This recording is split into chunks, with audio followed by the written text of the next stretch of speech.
asalaamaaleykum ñoo ngi leen di ziyaar yéen waa groupe whatsapp Serigne Abdourahmane Mbacké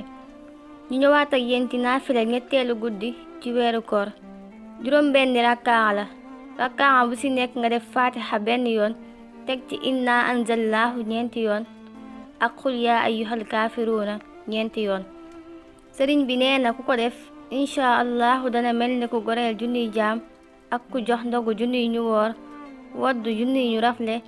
leel junniy ñu xiif te dees na ko bindal itam tuyaaba ju toll ne limum janaaw yépp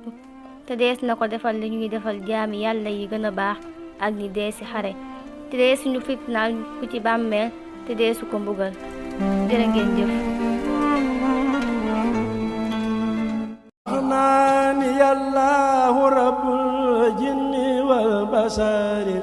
mbokk yi seen entreprise Alhamdou Communication nekk fii ci Touba marché Ocass centre commercial Borom Khayra bi yëngatu ci wàllu matériel électronique ak accessoire ñooy ñaanal bépp client ak bépp jullit weeru kooru jàmm ak salaam